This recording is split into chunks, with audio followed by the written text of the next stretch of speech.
दीक्षा एक ही बार लेनी चाहिए जो मंत्र दीक्षा होती है, लेकिन यदि पता चले कि जिससे हमने दीक्षा संस्कार नारायण भुक्तभोगी, हाँ ठीक है, आगे उसके अंदर तमाम त्रुटियां हैं, तो क्या हम परिवर्तित कर सकते हैं? बैठिए बैठिए।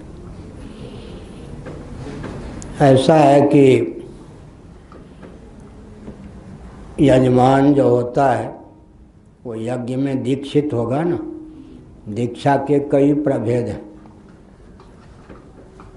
अपने यहाँ तो यज्ञोपवीत के समय मान लीजिए दीक्षा हो गई गायत्री मंत्र की, लेकिन जब यज्ञशाला में जाएगा तो यज्ञाचार्य उसको फिर दीक्षित करेंगे। वहाँ कर्म विशेष के संपादन की योग्यता प्राप्त करने के लिए फिर दीक्षा लेनी होगी। वो दीक्षा का प्रकार अलग है। अब कोई व्यक्ति श्री विद्या की उपासना करना चाहता है, उसके गुरु श्री विद्या में दीक्षित नहीं हैं, तो उस विद्या की दीक्षा के लिए, उस विद्या को प्राप्त करने के लिए उसको फिर से दीक्षित होना पड़ेगा अतिरिक्त। ऐसे स्थल में यज्ञ में जो दीक्षा होती है, विशेष विद्या की प्राप्ति के लिए जो अन्य गुरु से दीक्षा होती है, उसमें गुरु का त्याग नहीं हुआ। विद्या गुरु हैं या गायत्री मंत्र देने वाले, उनका त्याग नहीं हुआ। कर्म विशेष, उपासना विशेष के संपादन के लिए, क्योंकि एक नियम है, शिष्य या पुत्र ही विद्या में अधिकृत, शास्त्र की मर्यादा।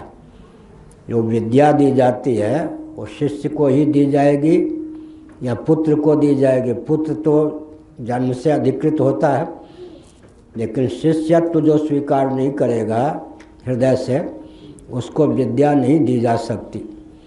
अब कोई विद्या मान लीजिए प्राण विद्या या कुछ उपनिषदों में वर्णन है, क्षत्रिय के पास है, ब्राह्मण के पास नहीं है, तो बिना शिष्य बने विद्या मिल नहीं सकती। वो मिलेगी तो अवैध होगी। तब ब्राह्मण कैसे क्षत्रिय का, तो मुंह से कहे हे गुरु मैं आपके प्रति प्रपन्न हूँ, आपका शिष्य हूँ। क्षत्रिय कहेंगे ठीक है, आपने मर्यादा की रक्षा की, वाणी से हृदय से मुझे गुरु कहा, आप दान लेने में समर्थ हैं, मैं दान देने में अधिकृत हूँ, मैं आपको शिष्य बनाए बिना इस विद्या को दान के रूप में देता हूँ। फिर बृहदारण्यक उपनिषद आदि में लिखा है,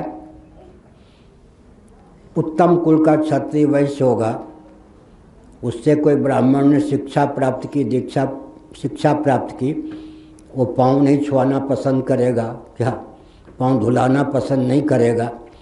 तो ब्राह्मण का दायित्व है कि वाणी से हृदय पूर्वक गुरु कह दे, इतना ही पर्याप्त। लेकिन बिना शिष्यत्व स्वीकार किए कोई विद्या प्राप्त नहीं हो सकती, यह शास्त्र की मर्यादा है। तो दोनों वर्ण धर्म आश्रम धर्म का निर्वाह भी होना चाहिए और शिष्य बने बिना विद्या प्राप्त नहीं हो सकती, इस मर्यादा का पालन भी होना चाहिए। आगे